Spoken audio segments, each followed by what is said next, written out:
And we're back for another exciting episode of the Creators Collective. And for this week, we have a very, very exciting special entree week for you because we have David Lyell, the senior editor of Popular Woodworking, with us. Say hi, David. Hey there. From the wonderful Cincinnati, Ohio. Yeah, you're like, what, covered in ice now? Yes, there's a huge ice storm, and it was an adventure getting here. But I'm here now. Almost didn't happen due to power outages, but we are glad you're here. Cool. Well, I do want to say a huge thank you to our patrons on Patreon, particularly Darren Mates and Caleb Harris of You Can Make This. You can make this too. And you guys are helping make this channel better. So if you want to find out more about that, you can go to patreon.com/Creators Collective. So let's / yeah, whatever. Yeah, you should know that one, David. Is it / or /? Oh, stop. Nobody knows. Cool. Well, let's actually get into what we've been working on. And since you are the guest of honor, David, what do you have going on?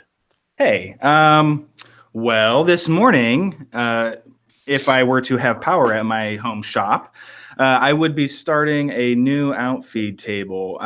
So I've been in my current shop for about a year and a half when we bought the house to take the job at Popular Woodworking, about a year and a half ago now. And it's been kind of a slow thing because I have a really nice shop at work that I can do most projects in, but I do desire a very nice home shop. So I've been working on that kind of on the side, and as I can do things in there for work, I've been doing that. So today, hopefully, if power comes back on, I'm working on an Outfeed table for my table saw, and it is going kind of the trick on it is I'm going to put my X-carve inside of it.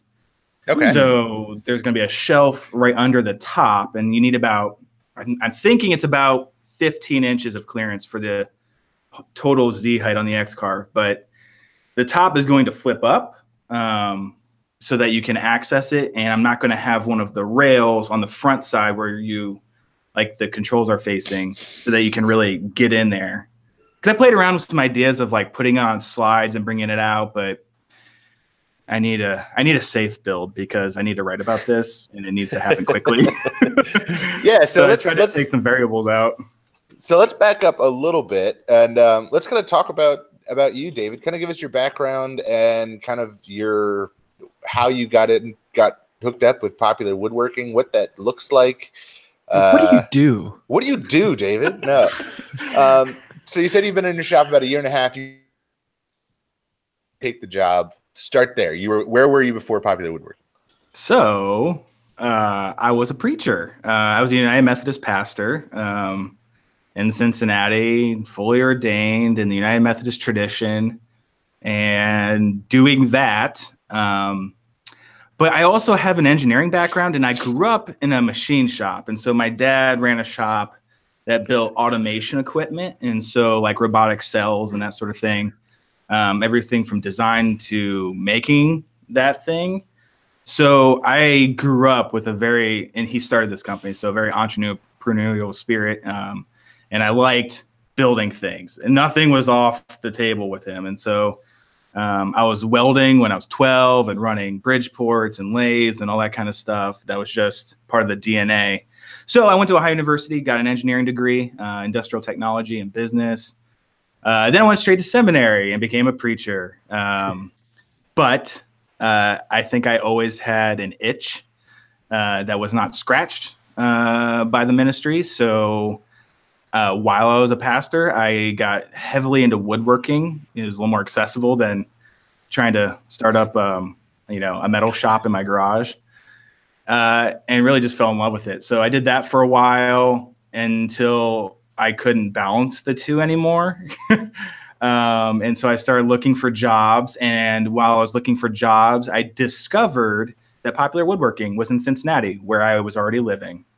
I saw a job on Indeed.com and ignored it for probably a month. I kept seeing it while I was looking, because I was trying to pitch myself as like some kind of communicator, some kind of like content person because of my preaching experience and all the leadership stuff I had there. I was at a big church. So I kept seeing this job, and finally I was like, maybe I should just like think about it. And I don't know what made me do this, but somehow as I was looking at Popular Woodworking, I saw that they had a phone number in the masthead. And so I called it, and Megan Fitzpatrick picked up. And we had a really good conversation. And the day after we talked, the job description had changed on the website, like because of our conversation. I was like, that's kind of encouraging. That's cool. And so I applied, interviewed, and got the job as the online content director. So I did that role, which was just managing our website, working with all of our paid bloggers, and working on free content, and all of our newsletters. We have a huge newsletter scheme. I get the newsletters. It's For anyone watching live, that was a long pause by David Lyell. I'm going to sidestep from that one. So in the spring of this year, after Megan left the magazine, Andrew Zollner came on as our editor. Brendan Gaffney left his position as managing editor. And so we were left with just an editor and no editors below them.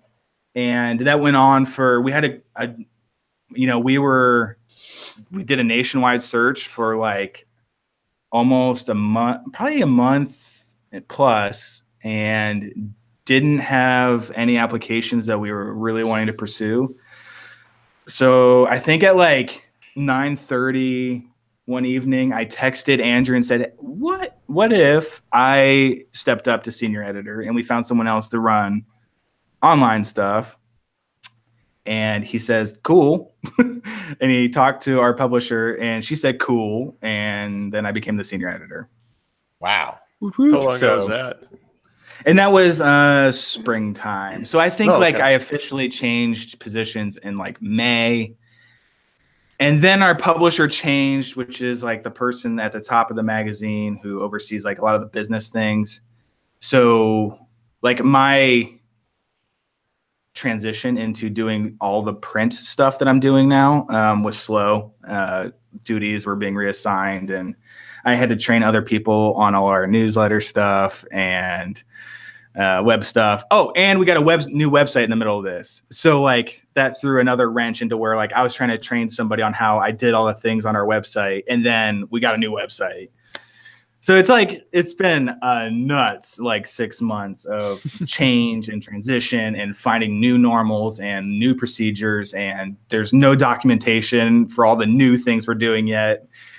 So, wow. So that's like a big, so you emailed way back when you emailed me about way back, like before any of the Popular Woodworking stuff. When I was still a pastor. When you're still a pastor, you emailed me just about YouTube and like how that kind of, Well, I stalked you and found out that you too were a wedding photographer, which is what my wife and that's another side of the story. But my wife and I have been doing wedding photography for 10 years now. And so I thought it was super interesting that you did wedding photography and the woodworking content production, because as I was trying to feel out directions my career might go, I was like, oh, well, this dude's kind of doing something that sounds pretty cool. Yeah, and then you said, screw YouTube, I'm just going to be the senior editor of Popular Woodworking instead. It was an accident. I didn't mean to. It just happened. So I met there's like this DeWalt Expo thing last year in Nashville, and I think I can't remember the name of the guy that I met. Brandon. Is it Brandon? Okay, he used to live in Maine, right? Yeah, that's Brendan Gaffney. Yeah. That's right. Yeah, I have his card. He's still in town. He's over. He spends his time with Chris Schwartz over at Chris's shop. Chris who? Okay. Lost Art. Yeah, I'm just kidding. Well, some people don't know. I lose perspective because not everybody, knows them as well. But anyway. Yeah, he's like a god in our world. I make my way up to Cincinnati probably like 2-3 times a year because my wife is originally from there. But I know that's why I DM'd you, because I thought I was gonna be he said he was going to a wedding, and I was like, we have a wedding this weekend. How fun would that be? Yeah, if Zack that's was at right. the wedding that we're would've shooting been this awesome. weekend. Yeah. One of these days when we get up there, we'll have to meet up. Yeah, for sure. Right on. I know All we're right. gonna be. I think we're gonna be up there for Christmas, but that's usually not a good time to schedule things that don't involve family. Unfortunately, because it would be the best time to schedule things without family. But Yeah. Hey guys, it's not the way glad it to be works. here. I'm not gonna go see a friend instead. See you. When bye. are we opening? When are we opening gifts? I'll be back then. I told you that. Yeah. So all right. So I totally derailed the podcast by rewinding. That's all right. But By talking about our guest, that's okay. yeah. All right. So let's talk about what we're working on. David, you're working on a sounds like a pretty cool outfeed table / X-carve housing unit.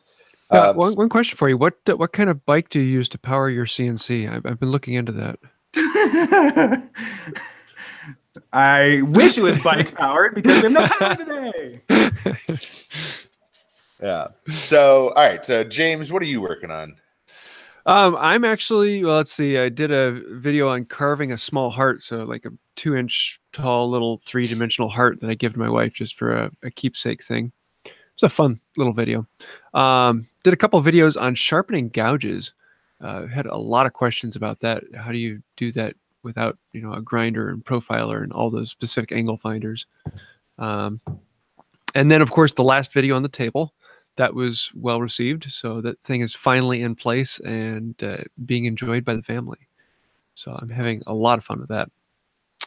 And I have actually, just because I'm kind of resetting and cleaning the shop, everything now that the table is out of here, I'm actually looking at buying a 3D printer. I had 2 of them years ago, and I want to get another one back in here. So I'm actually thinking about doing a video on building a battery bank and a charging bike and doing like a 10-hour long print that's battery powered, that's bike powered. So yeah, I think that would make a really interesting video, but we'll see. Sometimes when I see you in your videos in your wooden clogs, I forget that you're like an endurance athlete. Yeah, the hand tools and the ultra running, they go together. Question about your shop. What's that? Did you ever clean up the epoxy on the floor, or do you just No, walk not off? yet. Yeah, it's. The thickest point on it is just over an 1/8 inch. Because it's really running epoxy, so it's not a He just huge poured deal. it. He just poured more and leveled out his floor. Yeah, It's the upcoming video. It's the epoxy river floor. Not gonna get hit. No, one of these days I'll probably pull out a belt sander and grind it down. But Well, I hasn't been annoying yet. Yeah, I can just imagine. Like, I would probably leave it there for a while and then just grow so irrationally angry about it. Like, at some point, you're gonna have to get down there with a grinder and go to town. Well, the funny thing is, just before I spilled all that, I had a small epoxy pour, about the size of a baseball on my floor, and I was like, "Oh no, how am I going to get that up?" And then, like 3 weeks later, I dumped all that, and like, "Oh, well, guess it doesn't matter anymore." Well, you figure a basement floor isn't truly flat anyway. So no, the concrete down here is out by a 1/4 inch over 4 feet, so not an issue. Okay, yeah. That's why everything that I build in my shop has 3 legs on it.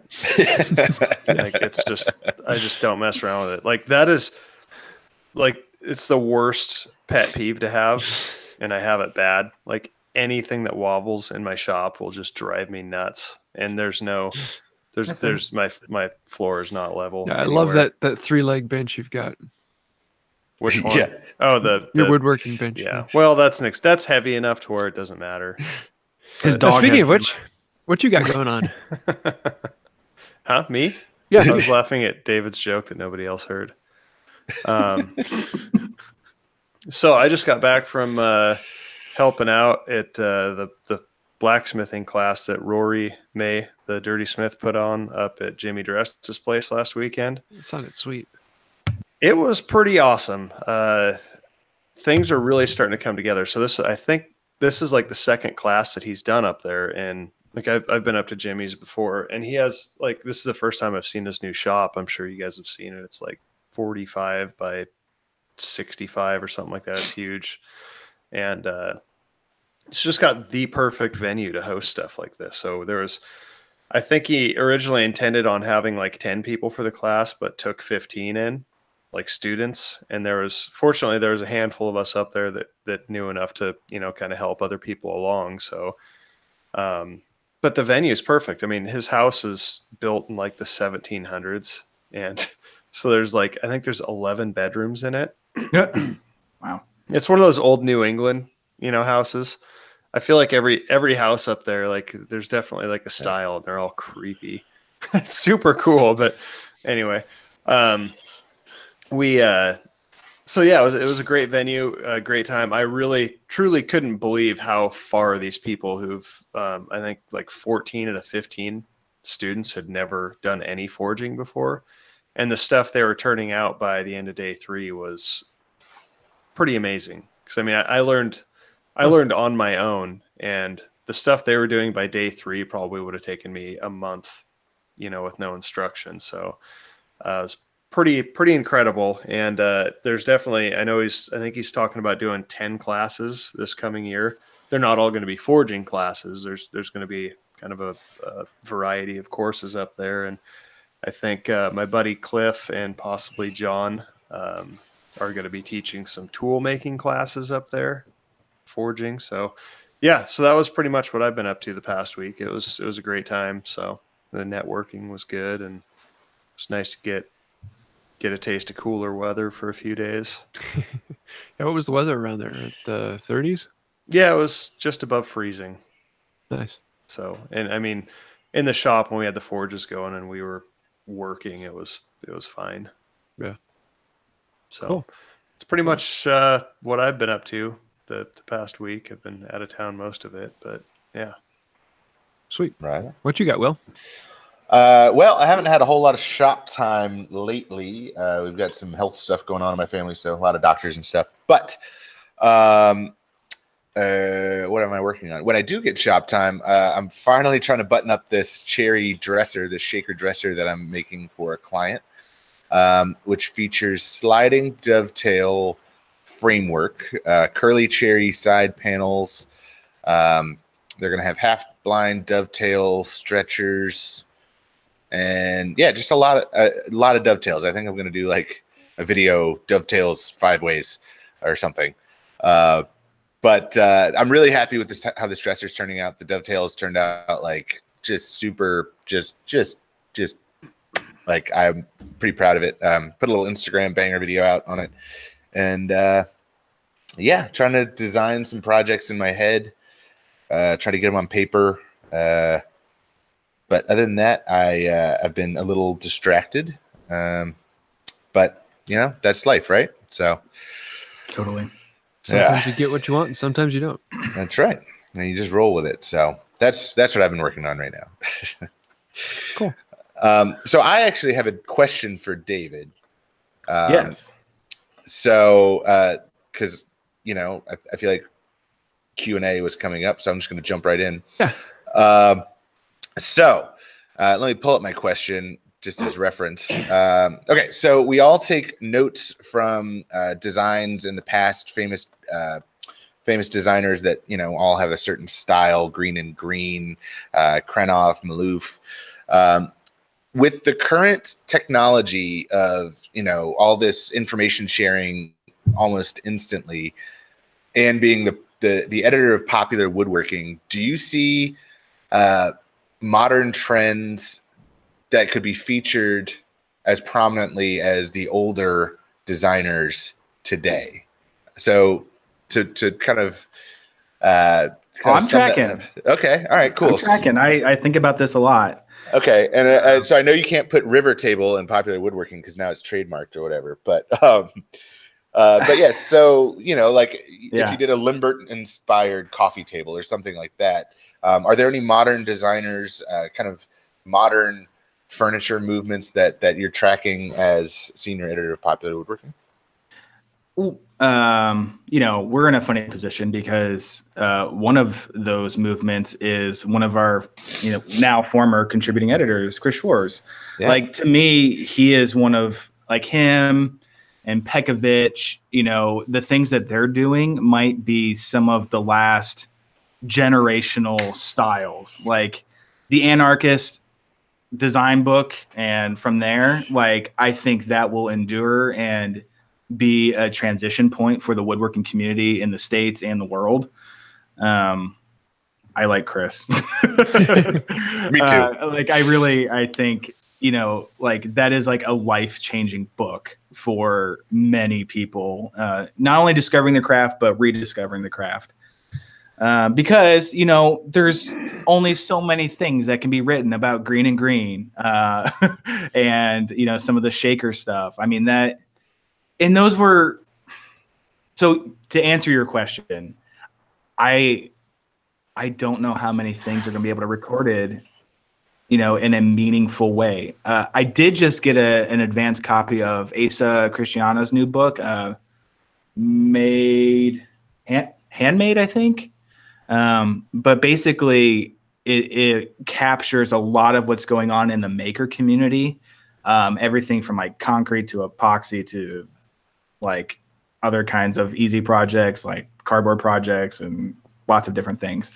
And it's really, really good. And like his whole introduction, like he's preaching about this new wave of maker and all that kind of stuff, which I know has been written about before, but it's like, it's really a very good, I'm excited for everyone else to get that book. But no, like, you know,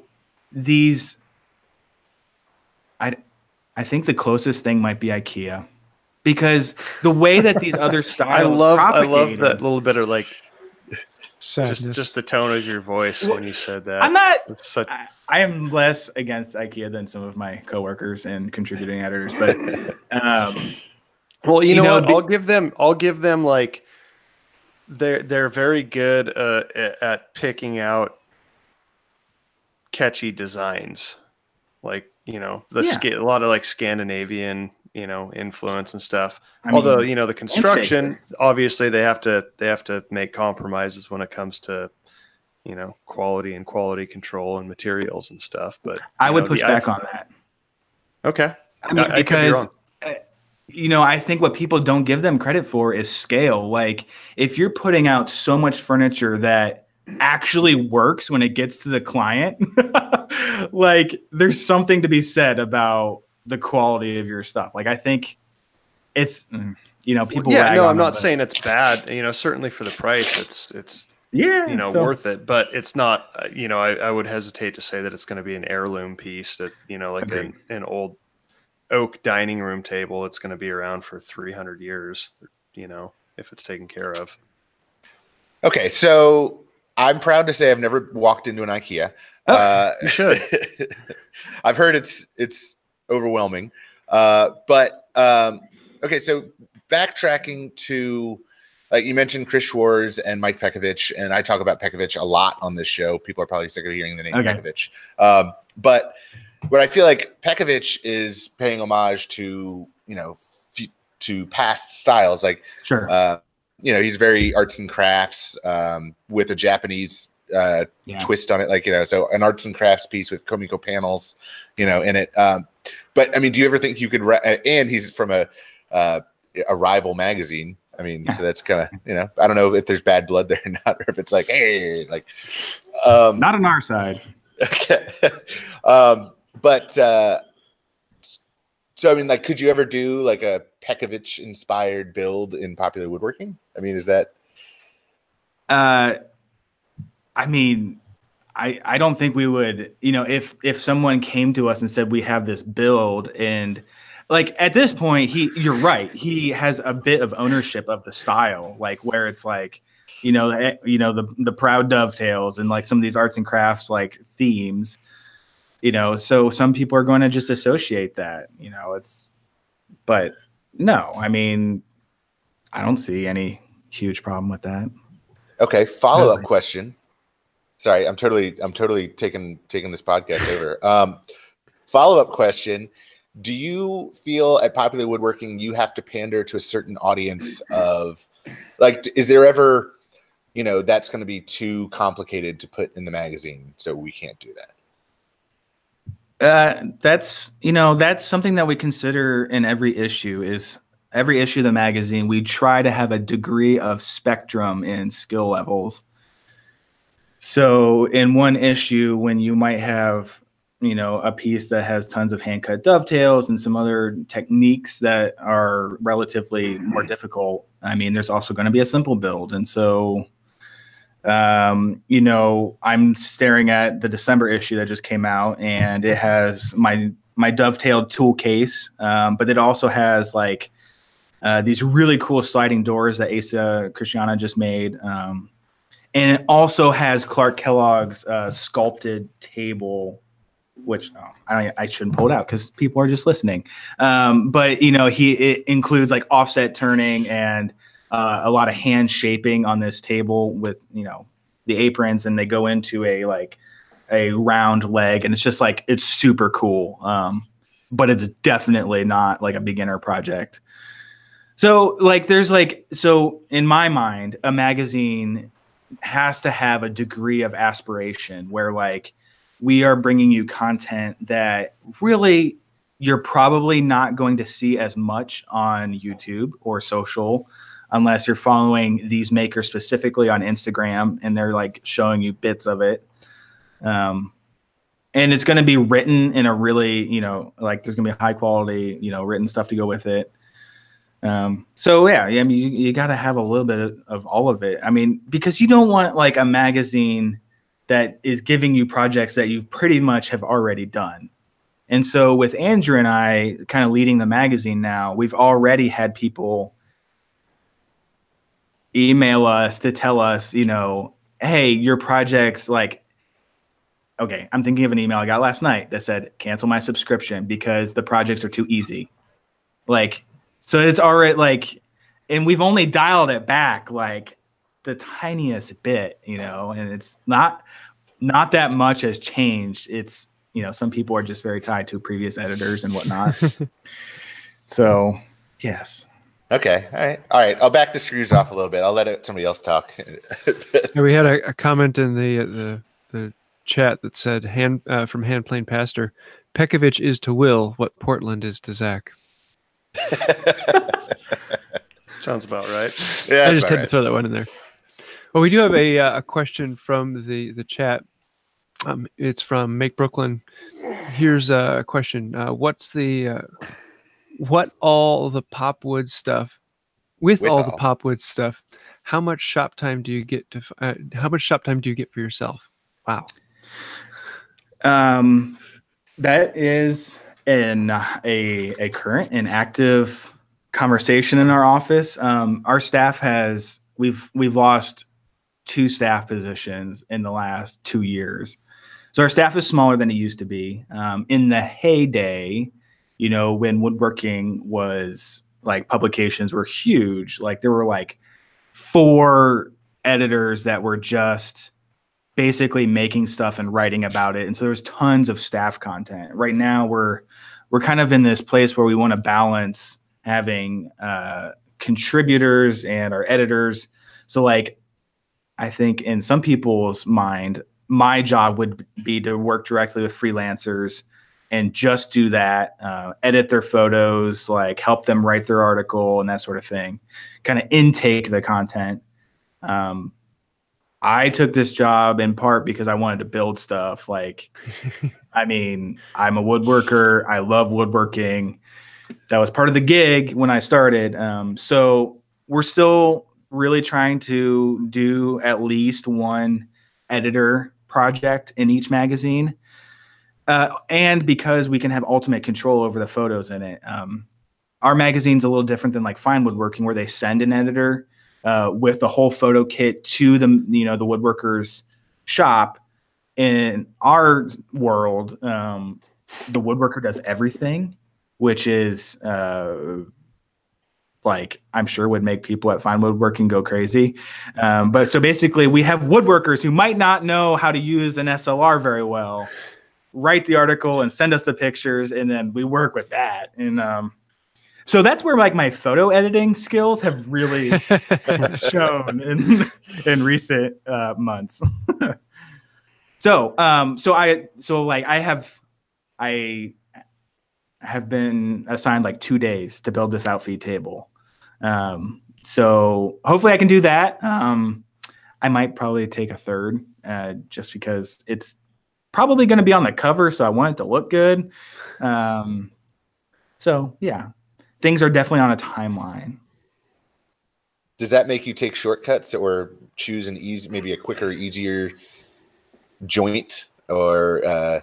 Yeah, I mean there's part of it where if you are building on a timeline, you have to be smart and make decisions. And this is, I think this probably plays into, content creator world where it's like, if you are going to deliver a video, like you have to make smart decisions. Like you can't take that much risk. And so, yeah, like I would have probably liked on this Outfeed table to put the CNC on a tray or figure out a way for it to like flip out of the unit or something like that. But I'm not. I'm going to put it on a shelf and it's going to sit there and I'm kind of building around that.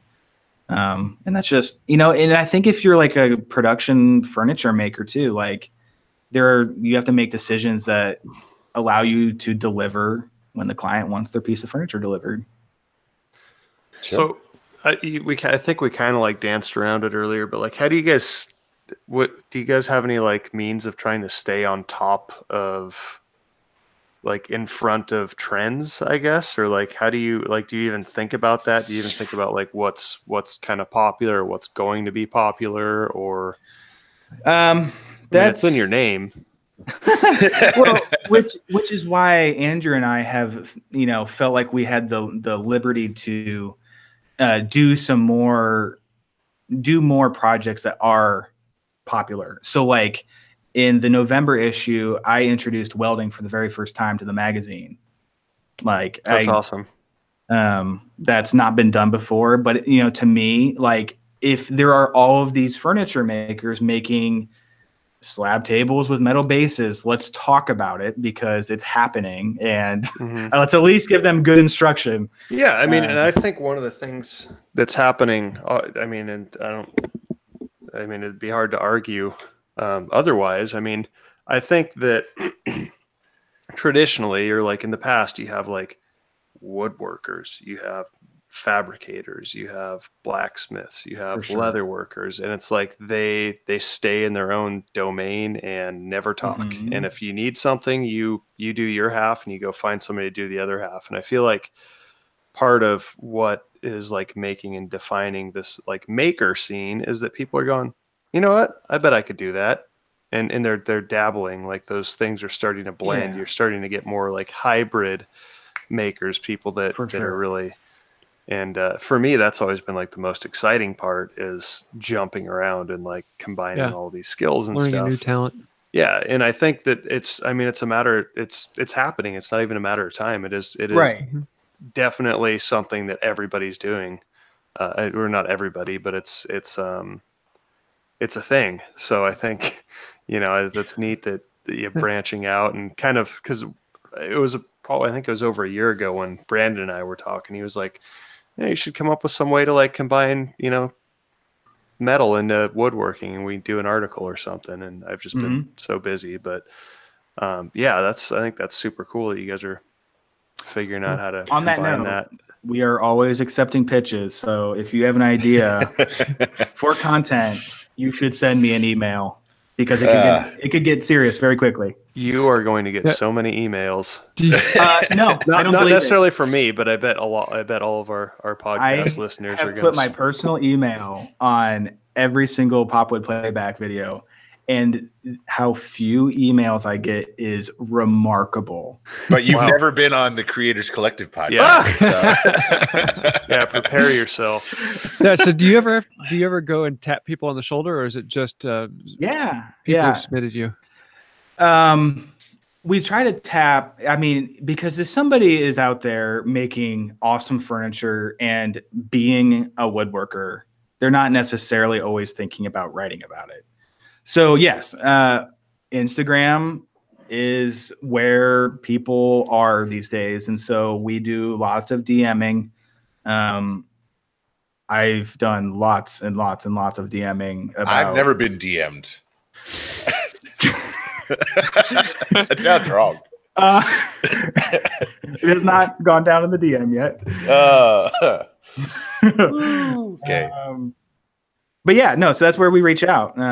We have tons of pending conversations there. And yeah, I mean, it's like this magazine is not, oh gosh, I don't know if I want to say this, but it's like, it's not sacred. Like you're not in a club if you're in this magazine. Like it is an open place where like, if you've made something cool, please let's talk about it and let's write about it and share it with the community.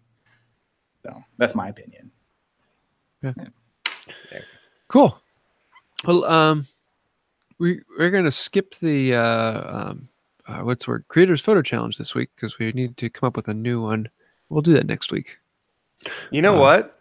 Since you're a photographer as well, do you have any ideas for a challenge? Are you familiar with the photo challenge thing that we do? I've sort of missed the memo on that one. Okay, so like we have a challenge every 2 weeks that it's essentially since Will is a photographer and he's probably definitely the most well versed. Is that, I don't know if that's the right word, but anyway, so we're coming up with different themes to help people kind of incorporate photography into woodworking and teach people how to take a better picture. Yeah, so we have a challenge every week to post something shop or working related that incorporates some element of photography, and then the winner gets something. Okay, I got one. Okay. Here is my pet peeve about woodworking photography, and we can combat this. I like it. Starting now. I like it already. All right. If I see one more saw sitting inside of a workpiece, and that's the whole picture, I'm going to lose my mind. Because I come from an editorial background, like shooting weddings and people and that sort of thing. Like I wish people would like capture the context of their work better. Will, are you tracking with me? I'm thinking. I want to hear you. So, I want to hear like, you see this through. For the magazine, like we always are way more excited to have pictures where people are performing the action or doing the work on their workpiece. And so it's just like a matter of really taking more advantage of your self-timer. Like I've written a few feature articles now and it's all about the self-timer. But like just incorporating yourself into your woodworking pictures so that you kind of get this more like, well, not only that's what we'd want in the magazine, but that to me communicates more about the work than just like, I'm not a fan of when working media becomes like an encyclopedia. Like, I would rather have it be editorial and like there's context around what you're doing and like telling the story of why you're doing this. Or so you're changing the subject of the image. You, instead of the workpiece, now the woodworker is the subject, and that is your woodworking. It's not the end woodwork, but the actual the subject is the person being. Yes, and that's the to me that's kind of like that's where we move from just being, okay, this is how you perform this action, and it's like a very simple definition, to this is a really interesting work piece and person and like story. Because so you want a woodworking selfie? Why you gotta bring selfies? I think it's beyond selfie. Yeah, I see what he's saying. Like context. Yeah, a little like where you would actually have in the to moment think about it for a moment rather than like snapping a picture of what you're literally doing and just describing what you're literally sawing, and that's it. Like, let's think about it a little bit. Yeah, so I've kind of, all right, so we are going to do the Creators Photo Challenge, the fortnightly contest, the fortnightly challenge. Fortnightly-ish. Somewhat fortnightly. So turn into a bunch of video game pictures. Oh, yeah. Hey, you got to hit those keywords, man. So the challenge is self-inclusion, the act of doing. Or as hand plane pastor, the big picture. The big picture. The big picture. I like that. Gestalt. Self-included big picture. Yes. Okay. So does it have to be your whole self, or can it be your half self? Yeah, it could be a hand. It could be a foot if you're doing like a treadle lathe. I don't know. Like, let's keep it PG. Yeah, let's keep it PG. Yeah, upper torso. Cool. Well, you have 2 weeks to get in your submissions. There's the word onto Instagram. Use the hashtag Creators Photo Challenge, and have your self-included big picture of the project. And you know what? David Lyell of Popular Woodworking is going to be in this challenge. Totes. And he's going to tag it as Popular Woodworking on Instagram. Yes. Sweet. Do that. I like it. Well, I'm looking forward to seeing these. Well, we do have a joke of the week. This was actually sent in by the Garage Woodworker on Instagram. He said, Dad talking to his son, "Son, what are those holes in the board for?" Son looks at him and says, "Those are knot holes." And his dad says, "Then what are they?" I laughed too soon. Yeah. I thought that was the You joke. jumped in at the wrong. He was reading it. No, that could have been the joke right there. These are knot holes. Get it? They're not holes, but they're also knot holes. That's why his dad K-N-O-T. says. All right. All right, what's the punchline? Because I thought that was the punchline. His dad then says, "Then what are they?" See, that was unnecessary. It kind of. I'm tracking with you. Usually the punchline is the part where people laugh. Come on, guys. We got Popular Woodworking on the podcast. I got a joke before anybody else for once. Dang it, give me credit. Come on. Good job. Thank you, Zach. Garage Worker, for sending that in. If you have a joke you want us to tell, the worse the better, send it to one of us, and it may be featured next week. Let's quickly run through what are we watching, reading, or inspiring us. Will, what you got?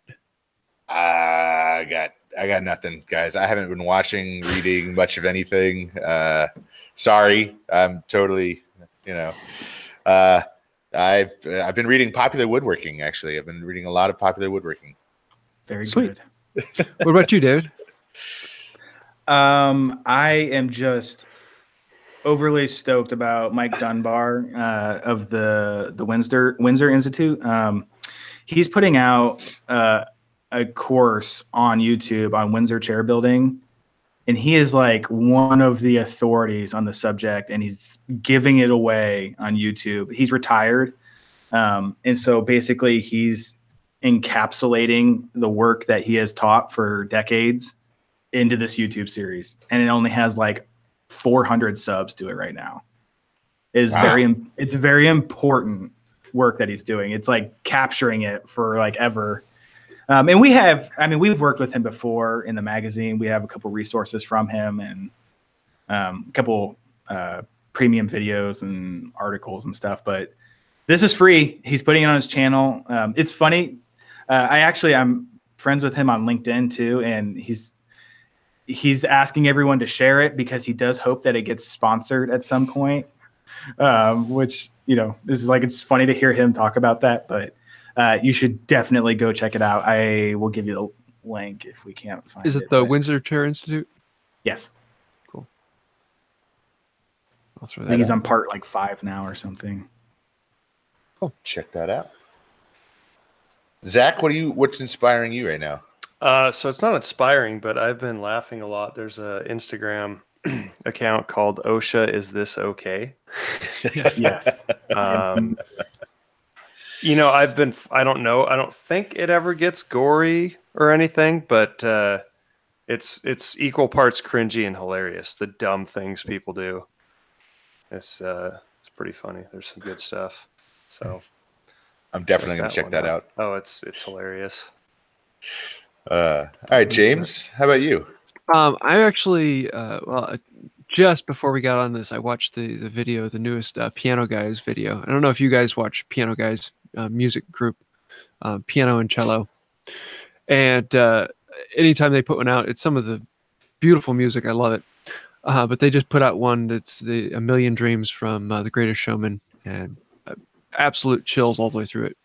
I like watching them for their video work and the way they often will tell a story through it, and it really just comes out well. Good inspirational things. So, yeah. Let's see. What's your favorite product of the week, Zach? My favorite product, I wrote something down. Let me check. I forgot what I wrote down. Oh, I'm going to say the anvil. That's a good one. Tool. That's a good. Yeah, used a lot Have of you those. not done that one before?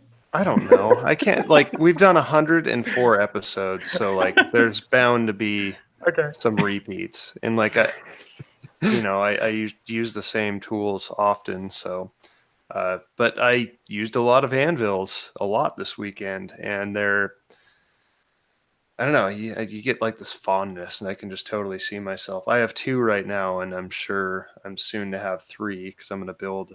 I just ordered a post vise or a leg vise from Andrew Alexander from Blacksmith Tools on Instagram, and I'm figuring I want to order like maybe find 100-pound anvil or so to counterweight the backside of it and make like a little station. So Nice. but it was really neat. Like at Jimmy's class, there's a whole bunch of people brought, some of the people that were helping had a collection of stuff. So I think we had probably 7 or 8 different anvils there. And it's neat working on all the different ones, and, they all behave and react differently. They all have different shaped horns that sometimes can, help or hinder whatever your specific thing you're trying to do. Different shoulders, so it's just interesting, all the little different variations. And there's so many like cool obscure ones.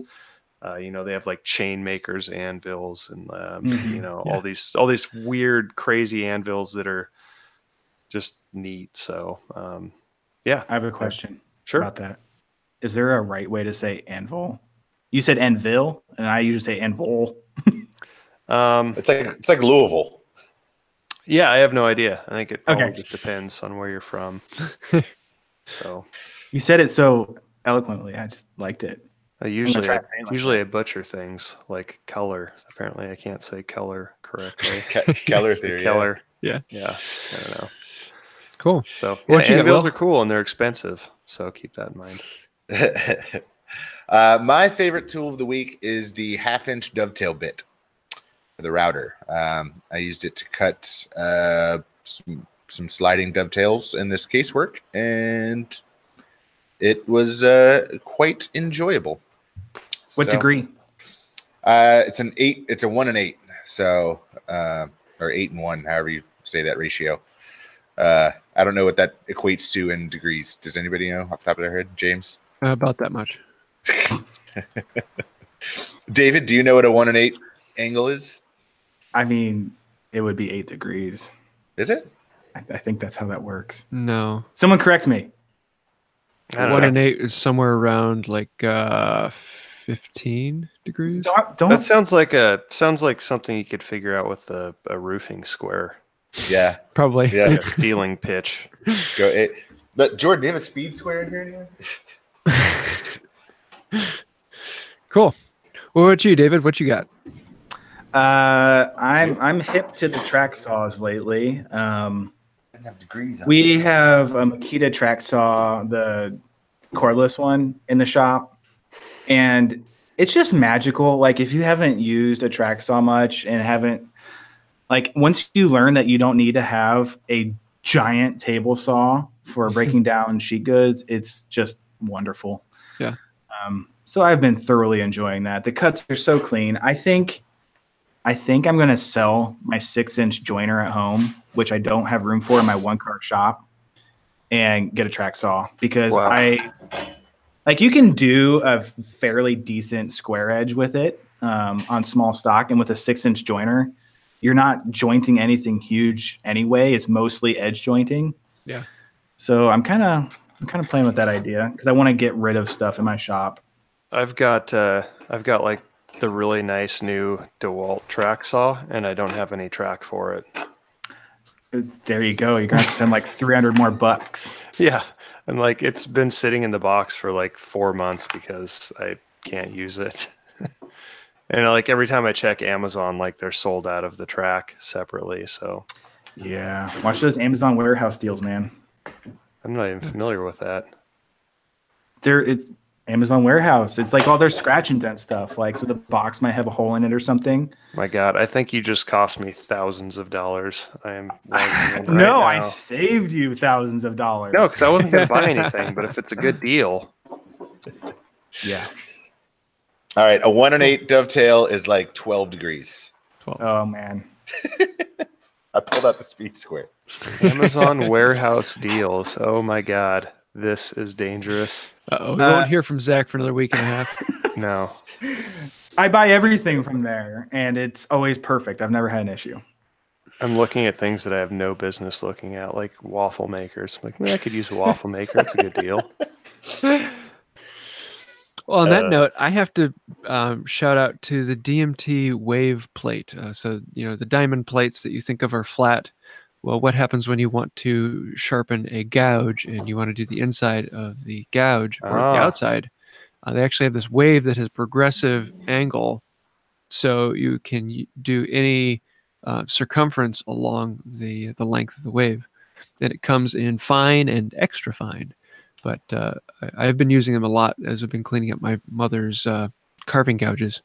So great tool to have, especially if you're doing anything. I just love the fact that your mother has carving gouges. Yeah, that's where my mind went the too. best part of that story. Actually, she's on the live chat right now. So. Yeah. Hi, Myra. Yeah, I introduced her to carving last year, and she has become addicted. So it's an easy thing to get addicted to, though. Like cool. Amazon warehouse. Well, I think on that note, we're going to let Zach enjoy his new life, and we'll wrap this thing up. Do you want to say a huge thank you to David for hopping on here? And thank you to Popular Woodworking for letting you go for an hour or so. And thank you for Zach's dogs joining in the podcast one more time. If you'd like to join us, we do record each Thursday live at 10 a.m. Eastern Time, and you can find us on the YouTube channel, Creators Collective. And I'd love to see you there next time. That's about it for this time. And until then, have a wonderful day. All right. See you, everyone. See you guys. Woof.